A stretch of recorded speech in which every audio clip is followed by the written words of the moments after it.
Muy bien, pues buenas noches tengan todas y todos ustedes. Hoy es martes 21 de abril de 2020, son las 19 horas, estamos en el Palacio Nacional de México y vamos a iniciar la conferencia de prensa diaria sobre la situación de COVID, la enfermedad causada por el virus SARS-CoV-2 en el mundo y particularmente en México. Hoy nos vamos a enfocar a dos elementos. El primero es el informe técnico diario que presentará el doctor José Luis Salomía, director general de Epidemiología, y el segundo es la presentación de una nueva herramienta que tenemos para orientar a las personas que pudieran presentar signos sospechosos de COVID, y la va a presentar el doctor Ricardo Cortés Alcalá, director general de Promoción de la Salud.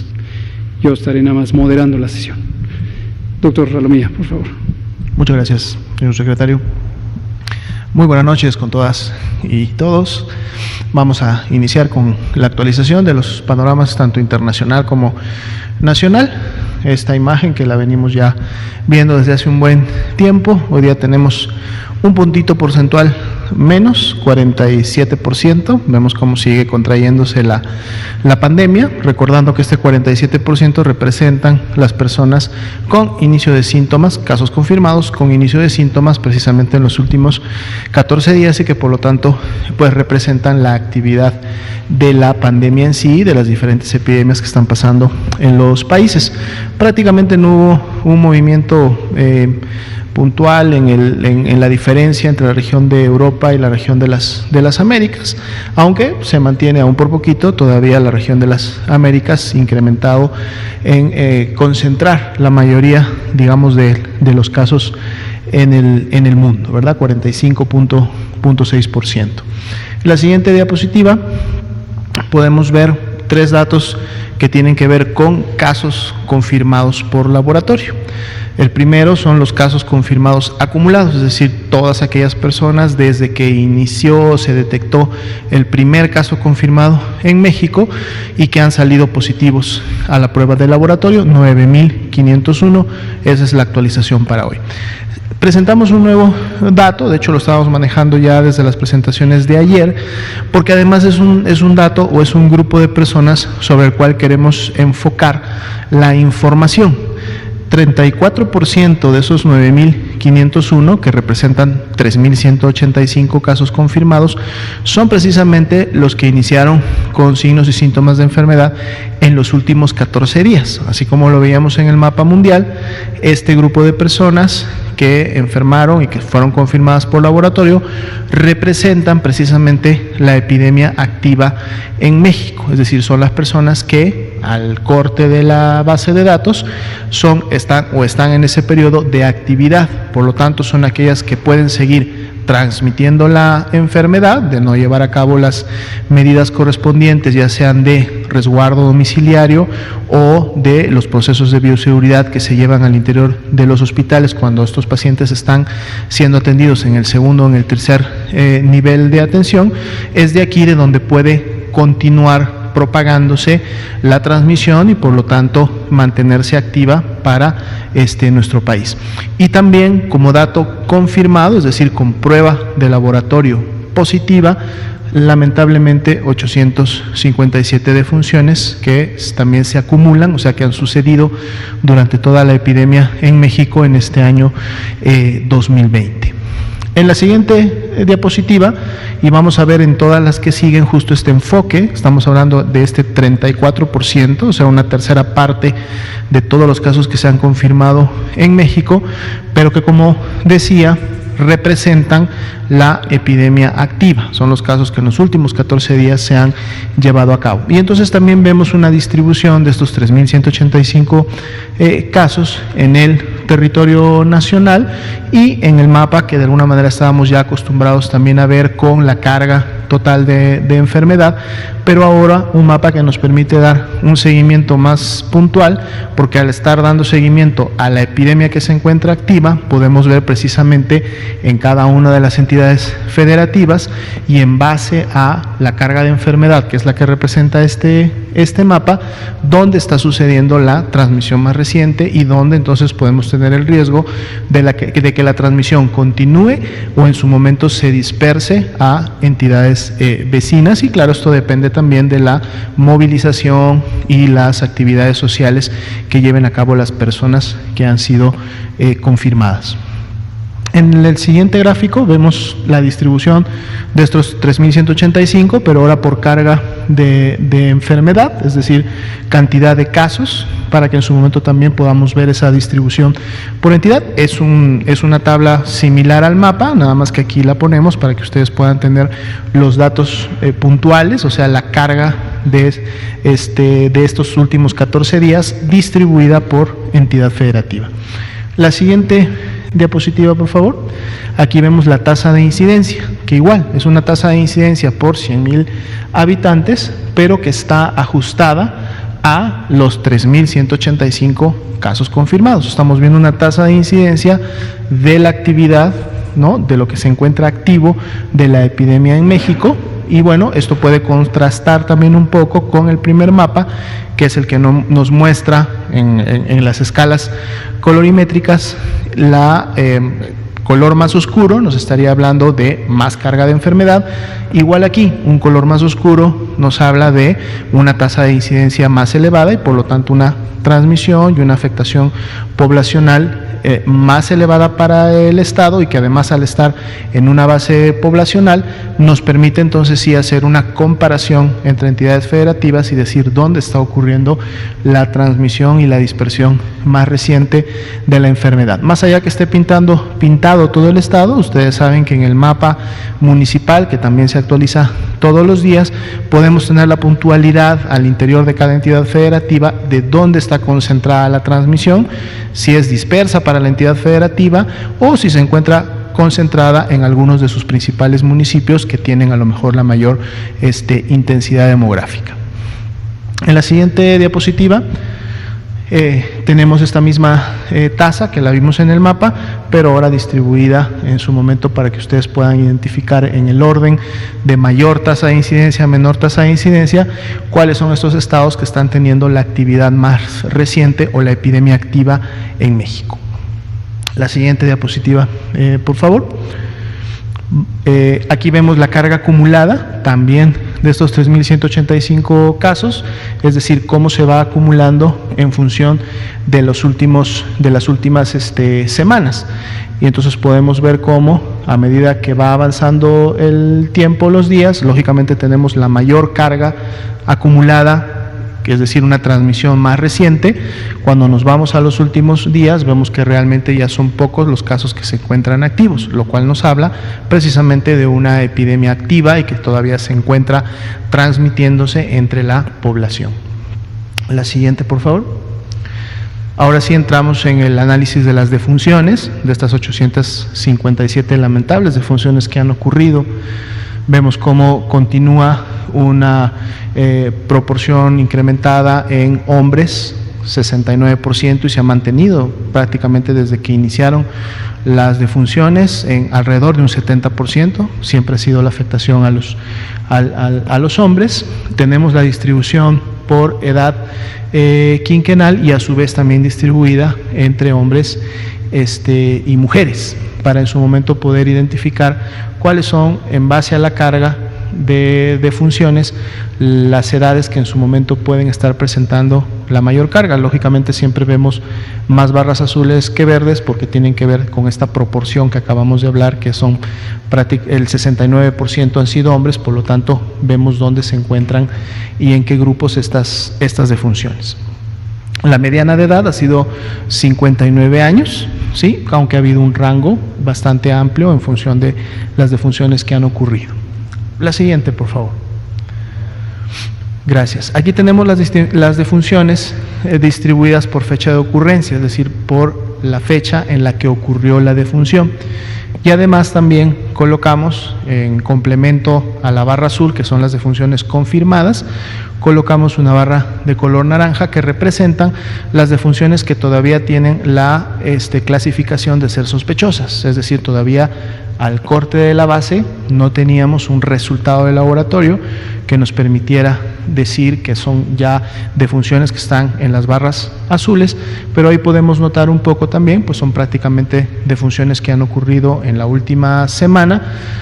son menos que las que ya se han confirmado, y a medida que pasen los siguientes cortes y se vayan obteniendo los resultados o las dictaminaciones correspondientes, entonces se podrán ir o confirmando o descartando a la enfermedad. En la siguiente diapositiva tenemos también ahora la distribución de defunciones confirmadas y defunciones sospechosas, ahora agrupadas por entidad federativa en donde ocurrió la defunción. Y ahí también entonces podemos notar en su momento cuáles son las entidades federativas que pudieran tener un incremento en las defunciones en los siguientes días, en la medida que las barras de color naranja se vayan confirmando o descartando. La siguiente diapositiva, por favor. Tenemos nuestra tasa de positividad.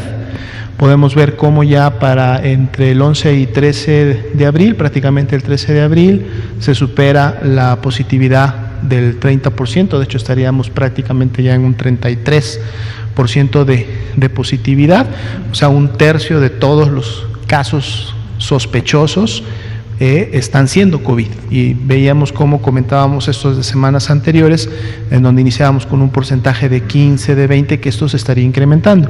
Si bien es cierto, en los últimos días se ve como un descenso de esa positividad, pero recordemos, y si vemos también las gráficas anteriores, que estamos esperando todavía resultados. Por lo tanto, esa curva ascendente de la positividad podría seguir con esa tendencia o inclusive continuar incrementándose como lo hemos previsto en los siguientes días, ¿no? Entonces vamos un pico de 33%, lo cual ha sido un incremento importante para los últimos 10 días al menos.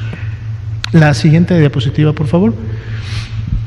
Aquí tenemos la distribución de los casos confirmados, 9.501, y los casos que todavía en este momento se mantienen como sospechosos, 8.262, en espera de un diagnóstico, y pueden ver precisamente cómo esos casos sospechosos se acumulan más en los últimos días, ¿no? Recordando, y por eso está la curva de color azul, la curva de color azul representa los casos por fecha de registro, y la fecha de registro es igual a la fecha en la que demandaron atención médica. Cuando un caso demanda atención médica, es clasificado como caso sospechoso porque cumple con la definición operacional de los signos y los síntomas, entonces se notifica. Y esa es la fecha de registro, la fecha en que se notifica el caso. Entonces podemos ver cómo en los últimos días la fecha de registro mantiene esa tendencia ascendente. Sin embargo, cuando la persona se registra, no necesariamente inició, de hecho no inician muchas veces el mismo día, sino que sus síntomas los iniciaron 3, 4, 5, hasta 7 días antes. Por lo tanto, se van distribuyendo en el tiempo. Por eso vemos cómo los casos sospechosos, aún habiendo demandado consulta médica el día de hoy por la mañana, recordando que la base o el informe corta a la 1 de la tarde, o ayer o antes de ayer, se van distribuyendo en tiempo en función de en qué fecha iniciaron los síntomas, y por eso esos casos sospechosos los podemos ver prácticamente distribuidos en los últimos 7 días más, y muchos de ellos pues lógicamente hasta pudieron haberle tomado apenas la muestra hoy por la mañana o ayer durante el día, pero estamos todavía con un resultado pendiente de emitirse, ¿no? Es una gráfica que vamos a estar también entonces actualizando para ver un poco cómo va la tendencia de la transmisión, porque otro dato que podemos obtener de esta gráfica, cuando vemos los confirmados juntos con los sospechosos, pues entonces nos está mostrando, si no tomamos en cuenta los colores de las barras, si no vemos la barra como un total, entonces podemos ver un poco la tendencia de cómo se están presentando los casos sospechosos, es decir, a toda aquella persona que tiene datos de una infección respiratoria aguda, puede ser leve o puede ser grave, y que está demandando atención médica y que por lo tanto está siendo clasificada como sospechosa. Y bueno, esa tendencia, recordando que en los últimos días la información todavía está integrándose, se mantiene aún ascendente. La siguiente diapositiva, la diapositiva que presentamos y actualizamos todos los días, que es la curva epidémica de casos acumulados, así como también las barras nos hablan de los casos incidentes. Fueron 729 nuevos casos que se confirmaron del último corte al corte de hoy. Esto representa un incremento del 8.3% en relación a la carga confirmada que teníamos el día de ayer, y ahí estarían representados los 9.501. Si vemos las barras de color naranja, el día de ayer notábamos una disminución en esa cantidad de casos que se confirmaron, pero el día de hoy vuelve nuevamente con estos 729 a tener una tendencia, digamos, similar a la que veíamos viendo al menos en los últimos 3-4 días, y pues bueno, vamos a ver esto cómo se mantiene en función de los casos que se vayan confirmando. Sería el panorama para esta noche. Gracias, doctor José Luis Salomía, director general de Epidemiología. Le pido al doctor Ricardo Cortés, director general de Promoción de la Salud, si nos comenta sobre la nueva herramienta.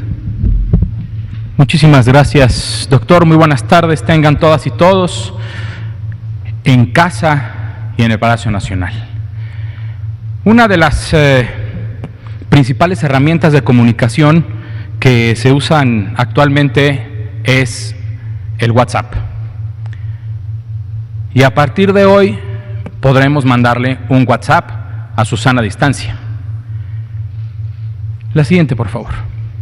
Esta es una aplicación cuyo objetivo es informar a la ciudadanía mediante el intercambio sencillo y directo, accesible y gratuito de información útil para encontrar más y más información útil y rápida sobre el coronavirus. El alcance es, pues la verdad es que es muy simple. Lo que queremos es informar y responder dudas sobre COVID, es identificar síntomas y orientar sobre acciones a seguir. Este puede ser uno de los mejores usos de este chatbot, de esta aplicación. El contacto directo con la población usuaria de WhatsApp, que es la principal red social que se usa para comunicar, de acuerdo a algunos estudios de mercado, y con respuestas automáticas y actualizables. ¿Qué significa? Que nosotros, en conjunto con Facebook, que es la compañía dueña de WhatsApp, podemos estar actualizando de acuerdo a las necesidades de la población, a las preguntas que las personas hagan a través de otros medios, de otras redes sociales o algún correo electrónico, y estar actualizando la información. Esto es de cobertura nacional, no va a tener costo de los datos. Esto es importante, y pues es también importante que, dado que es un robot que contesta las dudas que se tienen de acuerdo a un menú específico, pues es una disponibilidad 24 horas, 7 días a la semana. La siguiente, por favor. Tenemos el contacto de su sana distancia, y lo que hay que hacer es mandarle un mensaje que diga hola. En el momento que nosotros mandamos un mensaje con hola, va a desplegar este mensaje: hola, soy Susana Distancia, el canal oficial del Gobierno de México, que ayudará a dar la mejor información y más puntual con base en la información de la Secretaría y de la Organización Mundial de la Salud. Tiene 6 opciones, del 0 al 5, y asumiendo que yo ahorita envío la opción 1, la siguiente, por favor, entonces me despliega qué es el COVID y cómo se transmite. Despliega una imagen en donde se puede ver literalmente cómo se transmite el COVID, como el doctor López-Gatell ya lo ha hecho aquí, achú, pero sin taparse, o sea, achú, así, nada más. Y entonces las gotitas de una persona enferma, las gotitas de saliva caen sobre la cara de una persona sana, en sus ojos, su nariz, su boca, y empieza el periodo de incubación. Esta información, como les digo, es actualizable. Son 6 opciones diferentes de información, y vamos a estarlas actualizando conforme pasan los días. La primera opción, la opción 0, es un test, es un triage, en donde Susana va a preguntar si la persona usuaria o alguien de su familia tiene o no tiene sintomatología, pregunta un poco de la sintomatología y los va llegando en un simple flujograma de sí o no, de preguntas y respuestas, para al final llegar a un: usted vigile su salud, puede estar en casa porque no pertenece a los grupos de riesgo, porque su cuadro es leve, o de acuerdo a lo que usted me está diciendo, su cuadro puede ser grave, llame al 911, busque atención médica. Y esos son el tipo de interacciones que se puede hacer a través de este chatbot. La siguiente, por favor. ¿Tienes dudas de COVID? Mándale un WhatsApp. Si ahorita usted que está en su casa viendo la televisión le toma una fotografía a este código QR, lo va a llevar a descargar el contacto de su sana distancia. Y ahí puede empezar a interactuar con este chatbot. Escanea el código QR, escribe hola, pregúntame tus dudas y sobre todo quédate en casa, es lo que dice su sana distancia. El teléfono también, si lo quieren guardar, es 55 86 33 85 89. Muchísimas gracias. Gracias, doctor Ricardo Cortés, director general de Promoción de la Salud. Abrimos a preguntas y respuestas. Ángeles Cruz, Bianca y usted. Y de este lado ustedes dos. Gracias, buenas noches. No, usted también, ya le debo varias, exacto. Buenas noches, Ángeles Cruz del periódico La Jornada. Quisiera yo pedirle, veo que ha cambiado la modalidad de presentación de los datos y perdimos, entre comillas, el tema de los ambulatorios, los hospitalizados y los intubados, que yo creo, además de que a nosotros nos gustan mucho los números, efectivamente, sí nos ayuda a aterrizar cómo va, ¿no?, el tema de la ocupación hospitalaria, y si junto con eso, pues sí también nos proporcionan los datos de la ocupación hospitalaria.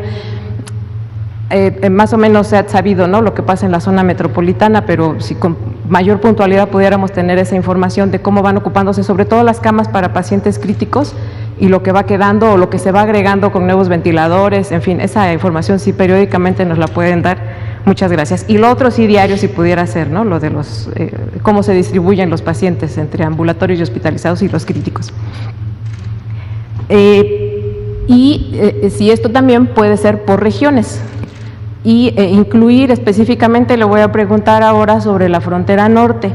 Lo que ha pasado, lo que ocurrió en días pasados, más bien con el gobernador, a mí me parece, o usted dígame, es como una gran preocupación de lo que pueda venir en aquella región para los próximos días, porque a lo mejor si aquí en la Ciudad de México estamos preocupados por la ocupación hospitalaria, la suficiencia de camas, no sabemos realmente bien a bien cómo está la disponibilidad en Tijuana y en toda la franja de la frontera norte, la disponibilidad de estas camas, sobre todo las de terapia intensiva. Yo quisiera que me hiciera un comentario al respecto, en ese sentido, cómo van allá. Y también ha salido de pronto en la tasa de incidencia el estado de Tabasco, que es del otro lado, está como en el segundo lugar ahora por casos de incidencia, sobre todo pensando que ahora lo están presentando por casos activos, lo que habla de que algo está pasando ahí. Si también, por favor, me hace un comentario de esto. Y si también en la información nos incluyen, por favor, los números, la cantidad de municipios donde hay transmisión. En los días que las presentaron iba subiendo ese indicador y ahora ya no lo tenemos. Eso es lo que yo quisiera saber, sobre todo el tema de la frontera norte y la disponibilidad, o cómo va ahí también la reconversión hospitalaria, cuál es la meta. Con mucho gusto. Hizo más de las dos preguntas acordadas, pero creo que todas son útiles y son de interés general. Y qué bueno, Ángeles, que usted es muy perspicaz y nos hace estos señalamientos, que desde luego son completamente bienvenidos. Hoy, precisamente por la mañana, anunciamos formalmente el inicio de la fase 3. La fase 3 implica un cambio de modalidad en el abordaje, que es parte de la estrategia. No es un cambio de estrategia, es una nueva fase de la estrategia, así como en su momento transicionamos de la fase 1 a la fase 2 y cambiaron varios elementos de la estrategia. Uno de ellos es la vigilancia epidemiológica, y retomo, apelando a su memoria, que cuando pasamos de la fase 1 a la fase 2, activamos el modelo de vigilancia centinela, siempre vigente desde el 2006 para la influenza, pero incorporamos la vigilancia centinela de COVID. Y quizá recuerdan que México es uno de 3 países que fue propuesto o seleccionado por la Organización Mundial de la Salud, a través de la Organización Panamericana de la Salud, para hacer el pilotaje del uso de vigilancia centinela como un modelo de práctica en la epidemia de COVID. Eso no quiso decir que se suspendiera el elemento de vigilancia generalizada, ni tampoco el elemento de vigilancia orientada a la detección de casos sospechosos. Entonces, se sumó el elemento de vigilancia centinela. Hemos dejado también en claro que la vigilancia centinela aplica fundamentalmente para los casos leves, que es donde se hace uso de la eficiencia de este modelo con las 475 unidades, pero los casos hospitalizados, los casos graves y desde luego las lamentables defunciones se registran en las más de 26,000 unidades del Sistema Nacional de Salud. Entonces fue un cambio de práctica donde se puso un elemento adicional. Ahora que entramos a la fase 3, también hacemos un cambio de práctica que se suma a los 2 anteriores. Los 2 anteriores siguen, pero ahora tenemos un elemento de especial interés. Y también tenemos un ritmo diferente de la información, porque precisamente, como correctamente señala usted, el énfasis ahora está en la ocupación hospitalaria. De las distintos elementos de interés, las características clínicas, la distribución geográfica, la ocurrencia en el tiempo, los grupos de riesgo, etcétera, etcétera, ahora un elemento crucial, porque es el definitorio del riesgo en fase 3, es la probabilidad de que se saturen los hospitales. ¿Por qué no lo trajimos hoy? Por 3 razones. La primera, jurídica. Hoy, en pocos minutos, todavía no me avisan que haya ocurrido, se publicará en la edición vespertina del Diario Oficial de la Federación el acuerdo del Consejo, del presidente del Consejo de Salud General, el doctor Jorge Alcocer, quien además es el secretario de Salud, que incorpora lo que ayer aprobó el Consejo. Y entre estos elementos está la obligatoriedad de la notificación a la red de vigilancia de ocupación hospitalaria por parte de las entidades federativas.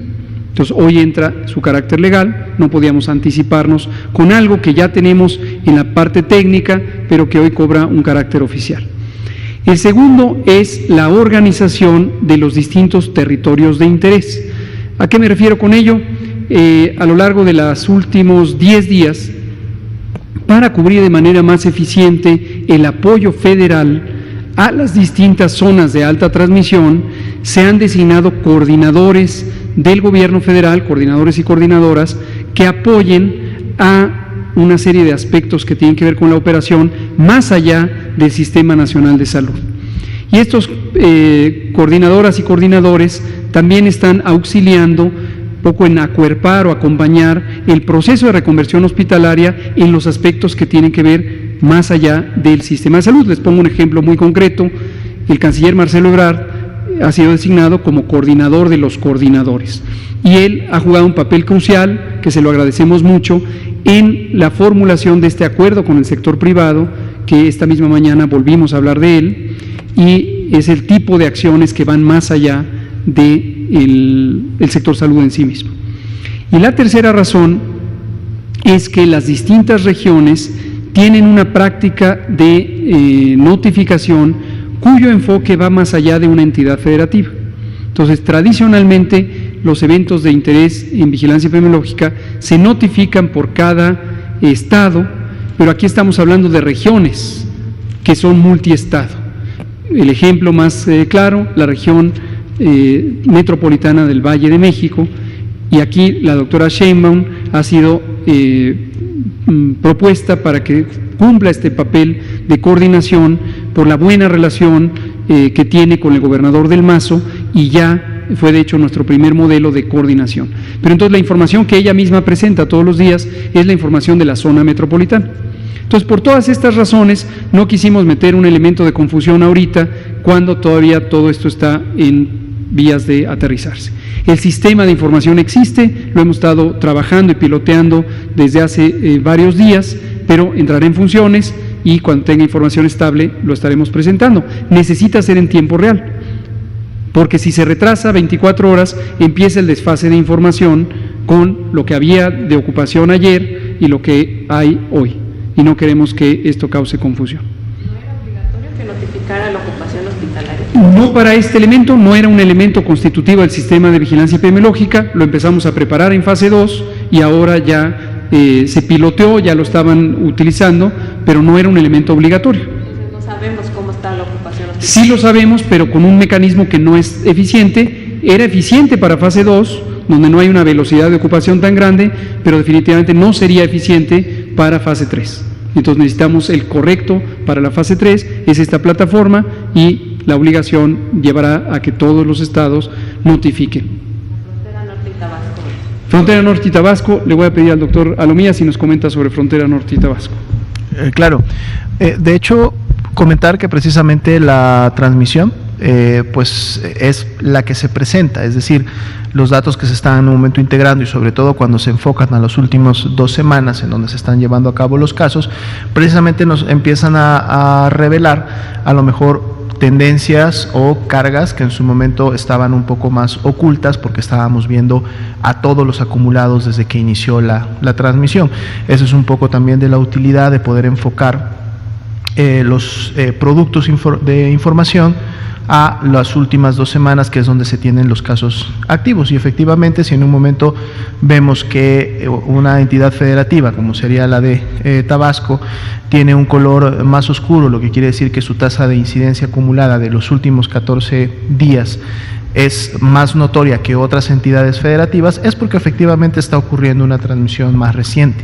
Y la utilidad tanto del mapa de entidad federativa, pero más aún el mapa de municipal, que sigue disponible en la página del micrositio de coronavirus y se actualiza también todos los días, tiene el objetivo de poder justo identificar en qué áreas del país, municipales en este caso, y lógicamente junto con las entidades federativas, poder en un momento reforzar las acciones que se están llevando a cabo de la Jornada Nacional de Sana Distancia, porque entonces si yo estoy evidenciando que en este municipio, en esta entidad, en las últimas 2 semanas tengo mayor transmisión que en comparación a otras áreas, entonces tengo que hacer una revisión puntual de si se están llevando a cabo de una manera adecuada las medidas de sana distancia, o entonces tengo que ajustar y llevar a cabo actividades que ayuden a reforzar estas medidas y que realmente se estén aplicando. Y esto en su momento entonces tendrá el resultado de poder mitigar la transmisión y que los datos o la tasa de incidencia acumulada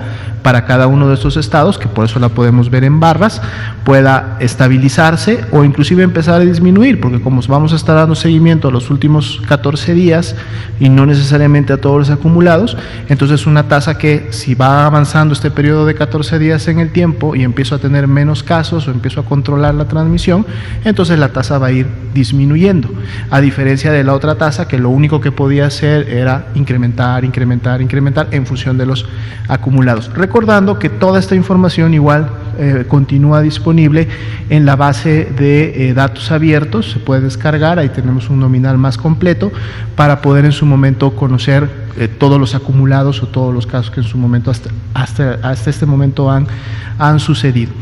En el caso, por ejemplo, específicamente del noroeste del país, estamos hablando de Baja California Norte, Baja California Sur, más allá del corte de los últimos 14 días, ya veíamos desde que dábamos seguimiento de las tasas de casos acumulados, que eran de las primeras entidades federativas que en su momento habían tenido una tasa de incidencia y una carga de enfermedad importante, tanto en la coloración de carga de enfermedad como en la tasa de incidencia, siempre habían resaltado estos estados. Hay que recordar que Baja California, específicamente en este caso el municipio de Tijuana, y esto puede ser representativo de otros municipios en el norte, tienen una alta actividad con sus contrapartes de las localidades en los Estados Unidos.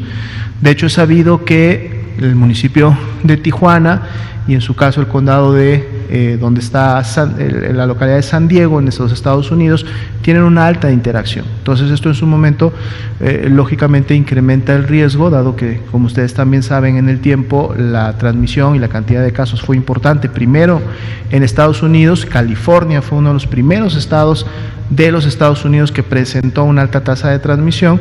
Esto lógicamente puede haber también causado que, por contraparte, Baja California y específicamente Tijuana también haya tenido una importante actividad. Y es un poco precisamente lo que quiere revelar este mapa, más allá de ver cuáles son los estados que están acumulando la mayor cantidad de casos o que estos casos hayan sucedido ya muy atrás en el tiempo, es focalizar en dónde está sucediendo en los últimos 14 días. Muchas gracias. La disponibilidad de las camas, la recuperación. Nada desaparece. Por eso hemos estado poniendo todas estas plataformas de acceso público que ya menciona el doctor Alomía y que están accesibles. En todo el sitio de coronavirus está integrado todo. Está el tablero de control que nos ha fabricado CONACYT, que se alimenta de los datos oficiales de la Secretaría. Están los mapas de visualización municipal con un mecanismo interactivo donde se despliega exactamente el número de casos de cada municipio.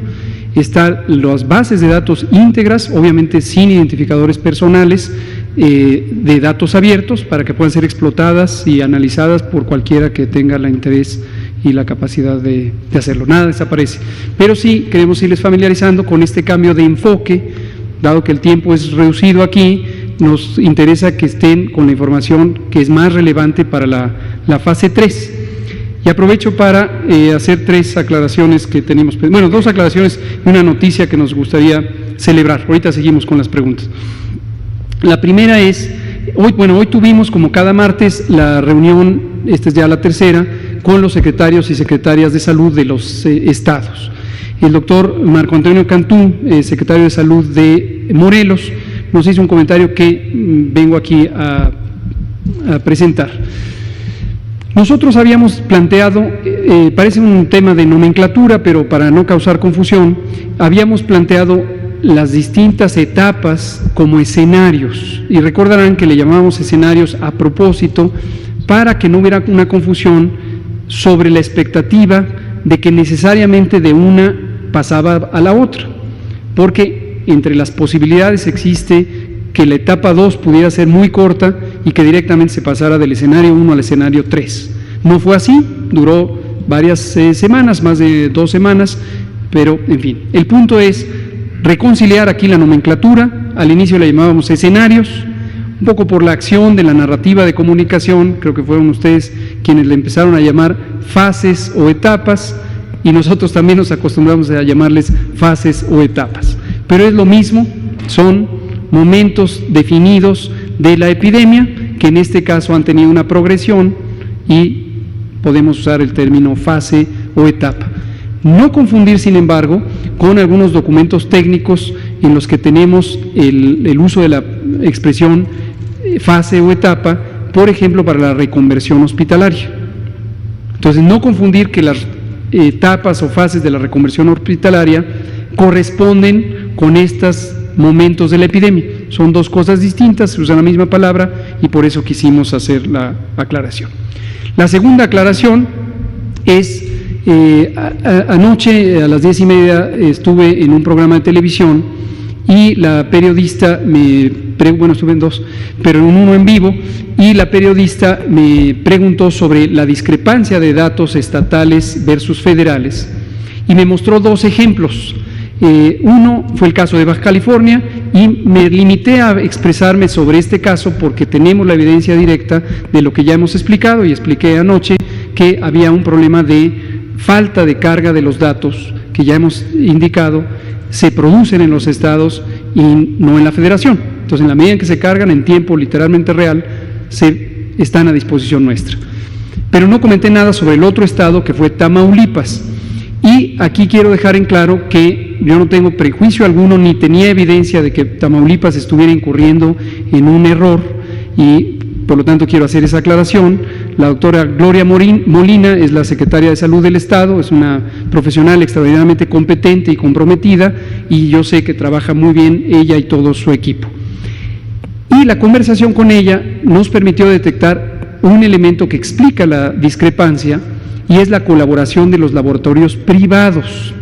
Lo traigo a colación hoy, aparte de porque es oportuno y justo hacer la aclaración, porque esto es parte también del cambio hacia fase 3 en materia de vigilancia.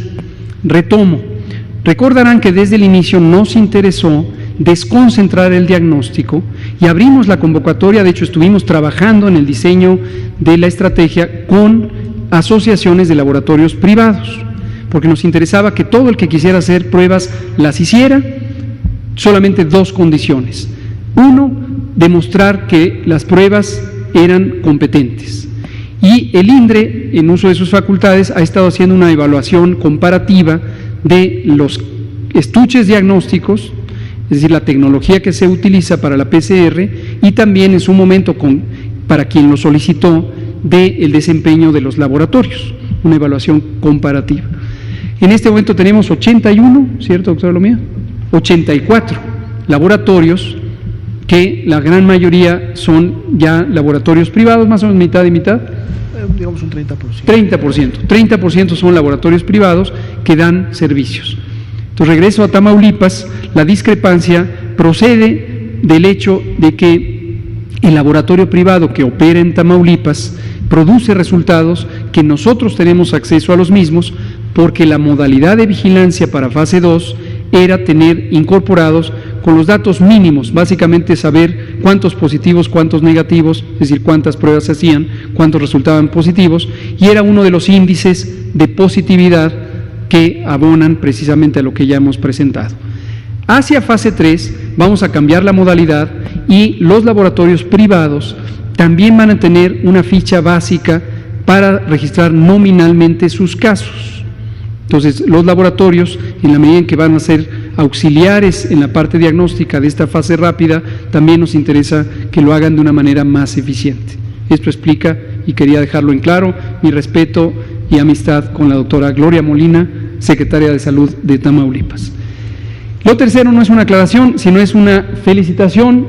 En el estado de Chihuahua, el señor gobernador tuvo a bien tomar una decisión que me parece sumamente estratégica y sensata, que fue crear la Subsecretaría de Prevención y Promoción de la Salud, a partir de la estructura previa que tenía, donde había una Dirección de Prevención y Control de Enfermedades, y queremos felicitar al señor gobernador Javier Corral por esta atinadísima decisión, pero también felicitar a la persona que fue designada para ocupar por primera vez el cargo de subsecretaria, que aparece en la fotografía, y es la doctora Mirna Florencia Beltrán, quien era la directora de Prevención y Control de Enfermedades desde 2017, desde septiembre de 2017, y ahora se convierte en la primera subsecretaria de Prevención y Promoción. Es una profesional también estupenda, muy comprometida, muy competente. Ella es enfermera general de origen, también es médica cirujana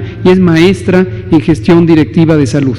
Felicidades, querida doctora Mirna Beltrán. Sigamos con preguntas. Estaba Bianca, y nos vamos a ir allá atrás, porque no hemos dado la mano allá atrás. Usted de amarillo. Gracias, buenas noches a todos. Bianca Aguirre de Notimex Televisión. Doctor, hace unos días el presidente de México, Andrés Manuel López Obrador, dijo que el peor momento de la pandemia sería del 2 al 8 de mayo.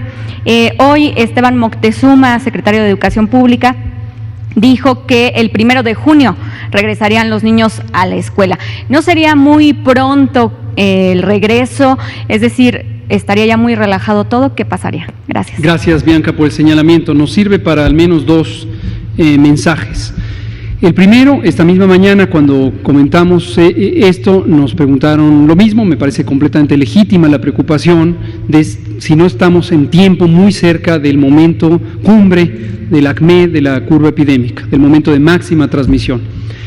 Lo segundo es cuándo es lo oportuno, considerando dos elementos que en todo momento, desde el diseño de la estrategia, hemos estado cuidando, y es el balance de proteger la salud y la vida de las personas, porque pueden enfermar de COVID, pueden contagiarse, pueden enfermar, pueden tener enfermedad grave, y esto es la prioridad. Por eso hacemos estas medidas de mitigación, estas medidas de la jornada de sana distancia, que son extraordinariamente intensas en términos del efecto positivo que tienen sobre reducir la tasa de contagios. Pero como muchas medidas en salud individual, en medicina, pero también en salud pública, puede haber efectos secundarios, efectos adversos, efectos negativos. Y en este caso, por el carácter masivo de la intervención, los efectos ocurren masivamente en la sociedad. Y son efectos de carácter económico.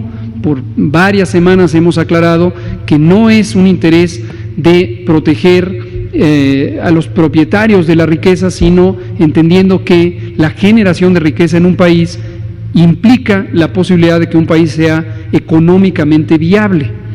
Pero además, en México, muy desafortunadamente, la mitad de la población vive en condiciones difíciles, en condiciones de pobreza. Esto es un dato documentado desde hace muchos años por el INEGI, por el Banco Mundial, por la OCDE, por muchos. Y eso implica que la mitad de las personas viven al día, su capacidad de ahorro es mínima. Y, desde luego, cuando se suspende la movilidad en el espacio público, que es el mecanismo fundamental de estas medidas de la Jornada Nacional de Sana Distancia, estas personas, que es la mitad de la población del país, viven un momento de gran dificultad porque no pueden salir a hacer sus actividades, a obtener su fuente de ingreso, a conservar cualquier elemento que les permite el sustento diario. Por lo tanto, las medidas tienen un límite, no se pueden poner de manera indefinida, porque esto podría llevar a graves daños en el bienestar de las personas y en el bienestar nacional. Entonces hay un límite. ¿Cuál es ese límite? En todo momento hay que analizarlo en forma dinámica. Dinámica es día tras día tras día, de acuerdo a la evidencia de cómo va la epidemia y de cómo está la sociedad pudiendo soportar esta situación difícil. Decidimos, con base en las recomendaciones de los grupos científicos, 7 grupos académicos que coordinó CONACYT, especialistas en matemáticas, algunos específicamente en epidemiología matemática, coincidieron en una predicción de lo que está ocurriendo en México y podría continuar ocurriendo si y solo si la Jornada Nacional de Sana Distancia, es decir, quédate en casa, se cumple apropiadamente. Si esta Jornada Nacional de Sana Distancia no se cumple apropiadamente, porque empieza a salir la gente a la calle, porque hay una falsa percepción de que la epidemia ya está de salida, o ya va de bajada, o ya se está resolviendo, no vamos a tener las condiciones favorables para quitar estas medidas y vamos a tener un problema de salud y un problema económico. Entonces necesitamos disciplina. Hoy lo volvemos a decir, quédate en casa es el elemento indispensable para reducir los contagios. Y en su momento la fecha fue planteada como una fecha referencial, 1 de junio. Es importante que la población tenga un punto de referencia de a dónde vamos, pero las medidas se van a evaluar. No sería extraño, ojalá que no sea el caso, que necesitáramos extenderlas. España ya lo hizo, Estados Unidos ya lo hizo, en su momento Italia las extendió, Reino Unido las extendió, etcétera, ¿no? Esa es la perspectiva. Por favor, usted, colega de amarillo, y usted que nunca ha participado. Gracias, doctor. Sí, sí. Buenas noches. Nuevamente me presento. Y usted, sí. Saturnino Reyes, de Diario Locutor. Son 2 preguntitas muy sencillas. La primera, esto que acaba usted de mencionar, de quédate en casa, en el país, ¿realmente qué porcentaje de la población le está haciendo caso? Y sí me gustaría que volviera a dirigirse a la nación, porque si ya estamos en la fase 3, como se declaró hoy en la mañana, ¿por qué hay ese temor de que se pueden saturar los hospitales si realmente la gente no está saliendo de su casa, si solamente es un porcentaje mínimo el que tiene que salir a trabajar por la necesidad económica? Aunque todo el país tiene la necesidad económica, pero solamente un porcentaje, no se puede paralizar esto. Y la siguiente pregunta es, Hay un dicho aquí en México que ahogado al niño se quiere tapar el pozo. ¿Por qué hasta ahorita salió esta aplicación que puede ser muy buena para mucha gente, para todos los mexicanos?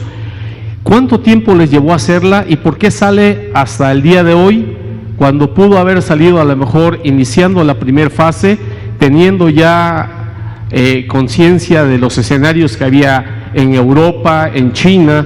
¿Por qué México hasta ahorita sacó esta parte de aquí? Y por último, se ha hablado de la ocupación hospitalaria y todo, pero sí me gustaría, y a lo mejor ustedes deben de tener ese listado, de qué hospitales son los que están con enfermos del COVID-19 a nivel nacional. O sea, una lista de hospitales, no tanto la ocupación hospitalaria. Con mucho gusto. Le contesto las tres, empiezo por la tercera. La lista es relativamente fija y son los hospitales COVID, así los hemos designado. Cada institución nacional de salud, pero también cada una de las 32 entidades federativas, seleccionó cuáles iban a ser sus hospitales COVID y son hospitales que se dedican a eso. Es conveniente que sean diferentes a los hospitales no COVID, que se dediquen a atender todo lo demás, por razones de disminución del riesgo de contaminación cruzada o contagios. La lista la vamos a hacer pública indiscutiblemente, tiene que ver con la reconversión hospitalaria. La segunda pregunta y la primera pregunta interesantemente están relacionadas y le agradezco que las haya hecho juntas, porque el fenómeno, su segunda pregunta es ¿por qué en este momento presentamos una aplicación donde Susana Distancia asesora sobre cuáles son las características clínicas y las condiciones de riesgo y donde podría ponerse el énfasis de prevención? Hay un fenómeno bien descrito en salud pública, proviene de las ciencias sociales, que se llama fatiga informativa. Si uno presenta información, esta información permanecerá en la atención pública por cierto tiempo. Primero, por la memoria de los individuos. Las personas, llega un momento en que se nos olvida lo que nos dijeron, hay quien se le olvida lo que le dijeron en la mañana, pero hay quien se le olvida lo de hace 6 semanas, etcétera, ¿no? Pero no solo la memoria, que es una de las funciones superiores de la mente, sino es la atención, que es la otra de las múltiples funciones superiores de la mente humana. La atención compite por otros elementos informativos. Ustedes como comunicadores y comunicadoras lo saben muy bien, cuando empiezan a surgir otros elementos de interés, las personas tendemos a perder atención de aquellos elementos que no son inmediatamente relevantes. Y en el momento en que los necesitamos, decimos, sí, me dijeron que había esto, y ya se me olvidó. Entonces seleccionamos este tipo de herramienta y otra que volveremos a recordar que existe, que sí pusimos en fase 2, que es precisamente un mapa para georreferenciar dónde está la disponibilidad de atención de los hospitales COVID. Es más, sus 3 preguntas son las que están relacionadas. Entonces, por eso seleccionamos esto para el momento de fase 3 tener ya esta aplicación como un elemento de asesoría justo cuando la epidemia está en la fase de ascenso rápido. Y su primera pregunta es sobre la movilidad en el espacio público. La movilidad en el espacio público lo que quiere decir es salir a la calle, ir al trabajo, ir a la escuela, ir a parques recreativos o cualquier evento de recreación. Y son las 3 actividades humanas más frecuentemente provocadoras de que uno esté en el espacio público: trabajo, escuela y recreo. En la medida en que las intervenciones de seguridad sanitaria mexicanas aplican el concepto general de mitigación, en este caso particular, dirigiéndose a lo que le llamamos factores estructurales de la movilidad en el espacio público. Esto quiere decir las condiciones de vida que nos llevan a salir de casa. ¿Por qué salimos de casa? Por estas 3 razones. Podemos salir por muchas otras, pero estas son las 3 más frecuentes. Las intervenciones en México no van dirigidas al individuo, diferente a lo que hemos visto en Europa, donde el sujeto de la intervención es el individuo. Y por eso en Europa, más otras razones, se optó en algunos países por el uso de la fuerza pública para persuadir a los individuos que no salgan de casa. Y en México no. En México optamos por dirigirnos a los elementos que hacen que las personas salgan. Pero si no tienen que llevar a los niños a la escuela, no tienen que ir a trabajar y todos los sitios de recreación están cerrados, ya no tienen motivación para salir. Y eso es lo que facilita el resultado que hemos visto. 73% en el momento cumbre, después tuvimos un incremento, particularmente en la Ciudad de México llegamos hasta 82% de reducción de la movilidad. Esto quiere decir que queda menos del 20% circulando. Esto varía naturalmente de estado a estado porque la población es distinta, la actividad económica y social es distinta, etc. Pero en promedio tenemos de manera sostenida cerca del 67% de reducción, es decir, solo queda 23% en el espacio público. Y esto es muy benéfico. Un día les traigo próximamente parte de lo que nos entregaron los asesores científicos, matemáticos, que es la relación entre el porcentaje de reducción de movilidad y uno de los indicadores críticos de la transmisibilidad, que es el número básico de reproducción. Entonces, tenemos optimismo de constatar por fuente directa, por distintos monitoreos, la reducción de movilidad, pero también nos permite juzgar, lo que decía Bianca hace un rato, si vamos bien o vamos mal, porque antes de ver los casos, lo que vemos es el efecto de la causa de lo que produce los casos, que es que empiece a recuperarse la movilidad en el espacio físico.